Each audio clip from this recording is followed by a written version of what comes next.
Okay, so on this channel we don't normally cover leaks, but I found this one quite interesting. So we're going to go over it and discuss it a little bit. So this leak is from the Doctor Who leak Discord, with it coming from a seemingly previous accurate account on the initial Doctor Who Disney deal and the terms in 2022. Based on the internal analytics from the first 4 months of season 1's broadcast on Disney+, Doctor Who delivered mixed results across demographic segments and fell short of strategic performance expectations. The initial rollout benefited from a significant global marketing, the return of David Tennant in the lead role for the 60th specials, and the high-profile debut of ᴍᴏᴇᴏ as the 15th Doctor, yet sustained audience engagement provide elusive across nearly all key cohorts. So this is interesting because it doesn't really seem like Doctor Who got off to a good start at Disney, to be honest. According to what I've heard, children aged 2 to 11 accounted for less than 10% of the original overall audience, and engagement among this group was limited beyond the first 2 episodes. So we were told that RTD was coming back to bring in a younger audience, and there was only 10% of that audience there for Disney. Don't know what that was like at the BBC, but it seems to have fell quite short in regards to Disney. Teens and tweens, particularly in the older end of the 12 to 17 bracket, made up a more sizable portion of the viewership, contributing to approximately 30%. So this is Doctor Who's kind of sweet spot here, because this is where most people would start watching Doctor Who, usually from about the age of 12. This group displayed moderate interests at launch, but demonstrated sharp drop-off between episodes 1 and 4, aligning with the broader concerns around tonal consistency and narrative quality pacing. So there you go. This is one thing that not only myself has complained about through both the seasons, but also most of the feedback that Disney was getting was based on the narrative quality pacing as well, and the tonal consistency of the show, because it kind of was all over the place, to be fair. It really was, you can't say it wasn't. The largest and most critical demographic was late Gen Z and millennials, who represented over 40% of the total audience. So this one's interesting because this seems to be where the new streamer, if there is actually a new streamer, apparently there is, that they're in discussions with, is pushing for a more darker and grittier Doctor Who. And it makes sense when you look at these viewing figures for Disney. Most of the viewership for Disney comes from 12 and onwards, basically. That's where Doctor Who's viewership lies. Disney had identified this group as the core strategic target, given their strong engagement with other franchise properties like Marvel and Star Wars, a big reason why Doctor Who appealed to Disney in the first place. Okay, so Disney's been trying to get their hands on Doctor Who for many years, and they finally managed to do it, and it didn't work. This article does explain why it didn't work. So while millennials initially drove the bulk of the early viewership, many disengaged midway through the season. A significant number of subscribers either failed to complete the season or drop off the platform altogether. The remaining of the audience composed of older adults and family units, but their engagement was similarly brief, with again across the board minimal long-term retentions or rewatch behaviour compared to other successful Disney Plus shows such as Andor, Rivals or Loki Season 2. Part of that problem is because Disney only had the specials season 1 and then season 2. If they had the backlog, I do think there would have been a difference there, because a lot of people would have had to have kept their subscription to continue watching Doctor Who anyway. So because there's only literally been that small amount of content, remember 8 episodes per season, there's not a whole reason to stick around. If you've watched it all, you're not going to watch it all again, unless you're a crazy Doctor Who fan like me, but you're not going to really watch it all again straight away. You would probably revisit it a little bit later. I think with them not having the backlog, that kind of did affect it in a way. Despite considerable promotional efforts, the show struggled to gain traction across Disney Plus's performance indicators. Viewer retention declined sharply after episode 4, and many subscribers who joined around the show's premiere did not return in subsequent weeks. Audience data showed that even among existing subscribers, drop-off was high after just 2 episodes. Notably, the series did not enter the Nielsen Top 10 during any week of its run, an important benchmark for its visibility in the US market, and a clear indicator that Doctor Who failed to generate sustained buzz. The absence was particularly disappointing given the franchise's international legacy and the size of the promotional investment. Yeah, so that is a bad thing. In the US, Nielsen Top 10 is a big thing. Like, if your show gets on there, it's doing well, and if Doctor Who never landed on there, that could totally explain why it's not done as well. Internally, early in the production process, Disney executives were quick to stress that they did not seek to creatively interfere with the show, which is something we were always told. There was, from the outset, deep respect for the BBC and Doctor Who as a brand, and the genuine admiration for Russell T Davies, whose return as the showrunner was viewed as a major win. The intention was never to impose a Marvel-style formula or Americanise the property, but rather to support its global growth and long-term visibility in a modern streaming environment. However, Disney also brought with it a clear understanding of what factually performs well in the streaming age for the audience that Doctor Who seems to be appealing to. Sharper and sophisticated narratives and dialogue, stronger serialised, not necessarily completely, storytelling, complex character story arcs or hooks, tighter pacing, and concepts designed with subscriber behaviour in mind. Their insights were grounded in intensive audience research and cross-platform analytics, all of which Disney simply provided and support rather to enforce. So Disney's literally went ahead here and they've gave the BBC and RTD everything that they could possibly need to make a successful show in this streaming age.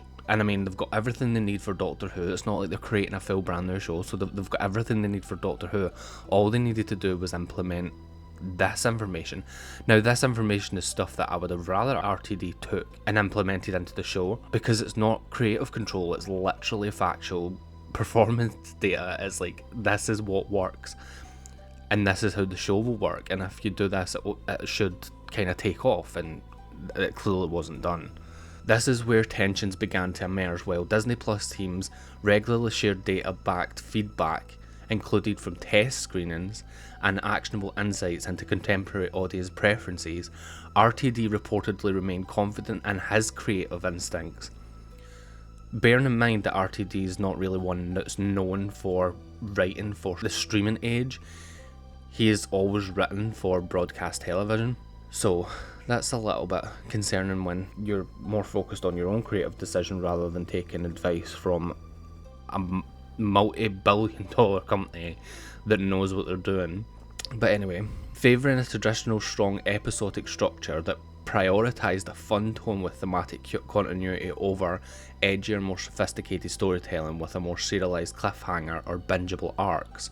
Creative leadership within the BBC and Bad Wolf appeared at times resistant to these discussions, and internal Disney sources noted repeated instances where critical audience feedback was met with pushback or understood entirely.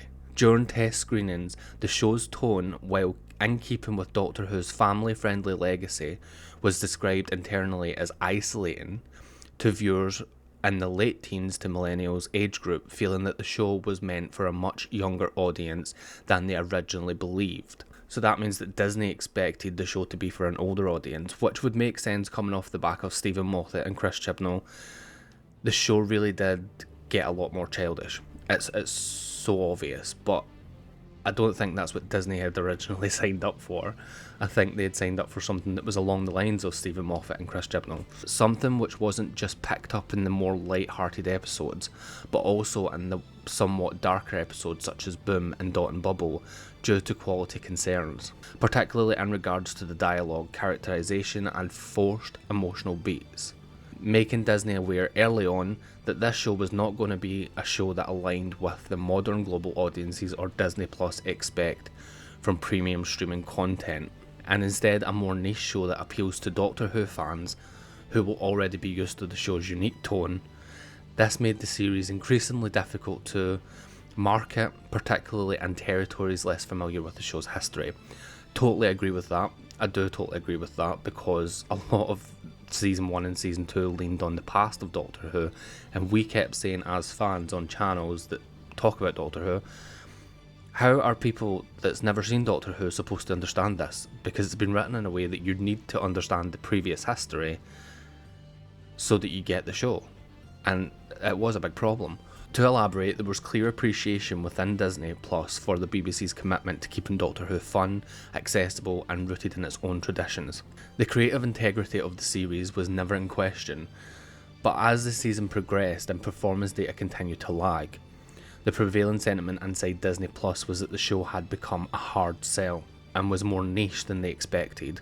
Despite the strong brand recognition and critical goodwill, it was failing to thrive in any specific demographic, and its hybrid identity, simultaneously very family-friendly, fun, nostalgic, experimental, proved difficult to position clearly within the platform's broader content strategy. By the end of the season, Doctor Who had not found a cross-strait demographic footing Disney Plus had hoped for.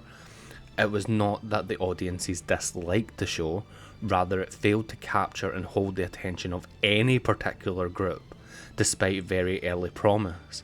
In a saturated, fast-moving content environment, the challenge was not purely creative or purely commercial, it was how to bridge the two, especially if Doctor Who is to remain a meaningful part of Disney's global franchise ecosystem. But by the end of Season 1, Disney was aware that something wasn't working, which is why they delayed Season 3 production, to see if Season 2 could somehow perform better, which it unfortunately didn't. I can tell you for certain that there is no bad blood between Disney and the BBC, but towards the end of the deal, Disney more or less tell RTD that whilst they personally have no problem with the kind of show that the BBC and Bad Wolf are wanting to make, something is going to have to change within the production and creative side of things if they wish for the show to have a broad appeal and success that they very much seem to wish to have in their original discussions back in 2022. They saw it as a big budget show that couldn't afford itself, with the very specific tone and audience it was chasing. So this kind of aligns again with the new streamers that apparently BBC and RTD are in discussions with, and they seem to think that the show needs to have a darker tone as well, which is a little bit concerning if RTD is pushing back on that, because that's two global streamers like know how to make good content, because a lot of the content that comes out on streaming platforms is relatively decent, especially when it comes from like Prime Original or Netflix original stuff. Like that kind of stuff is usually quite decent and they know what they're doing. And if RTD keeps pushing back on it, like, can the BBC not like stand in and be like, right, clearly what you wanted to do didn't work, so let's go in a different direction with this one and give this one a chance? Then that way they've tried two different strategies, and if this one doesn't work, it means that the show isn't working anymore. Like, they do need to try something different. They can't go into this next era with the whole same structure that they had with Disney, because it clearly didn't work. But this goes on to finish up saying, in internal discussions, Disney reportedly drew comparisons between the challenges facing Doctor Who and their own experiences with the Marvel franchise. Since 2020, Disney has acknowledged that a range of behind-the-scenes factors, including creative overstretch and insufficient responsiveness to audience feedback, have contributed to perceived decline in quality across some Marvel projects. This, in turn, has been linked to diminishing box office returns and softer streaming performance. In response, Disney and Marvel have begun to recalibrate their strategy, placing a renewed emphasis on quality over quantity, ahead of major upcoming releases such as Avengers Doomsday. Drawn from the self-assessment, Disney encouraged the BBC and Bad Wolf to similarly reflect on whether aspects of the Doctor Who brand might benefit from strategic realignment. The suggestion was not intended as criticism, but rather as constructive advice grounded in shared experience. While the formal co-production agreement has concluded, Disney has made it clear that the spirit of partnership remains intact, and that they remain supportive of Doctor Who's continued success in the future iterations. So yeah, this kind of basically confirms that the Disney deal is definitely over. Remember, this is all just kind of speculation. It could be a complete load of bollocks. But it does say that it came from someone that was in discussions in 2022 that leaked some information from there, and that they were quite reliable. But it could be a complete load of bollocks. But a lot of it does kind of lean into what I've been saying in this channel, what other WhoTubers have been saying as well. And the concerning part here is, it seems throughout this full thing, is the problem was RTD and Bad Wolf. They just kind of seemed to not listen to anything that was being said in regards to criticism towards the performance of the show, criticism towards the story arcs of the show. And it's kind of annoying, because it's not just being said here in this article, potentially being said within meetings about the show. Like, between Disney and RTD and Bad Wolf, but it was also being said by the fans as well. So like, how many people are going to need to say this isn't working before they decide, right, okay, we'll change it and try something new. Maybe we'll go down that darker route because that's where Doctor Who belongs. Literally, it worked so well for the Stephen Moffat era when Doctor Who finally shifted into that darker era. I loved it. It was so much better. The stories were so much better. There was so much more depth to the show. Like, it works. It's a show that needs to have all of that stuff. It's too complicated to be a kids show. It needs to be focused on ages 12 and upwards. It can't be focusing on people younger than that. And I think that's maybe why the potential that the CBeebies show has came out. It means we do not need to like cater to that family side of the audience anymore. It can become a more grown-up show. And I really, really hope that's the direction that they go in with this new streaming era, if they do get another deal with another streamer, because it could work so well. It really, really could. It does need to become more like Stranger Things again, because Stranger Things is one of the best series that's ever been released. And Doctor Who can be that if the right care and the right approach is took towards the show. It can be so, so good. Anyway, what are your thoughts on this? What do you think? Do you think the show is just completely over? Or do you think there's still a chance for them to turn it around?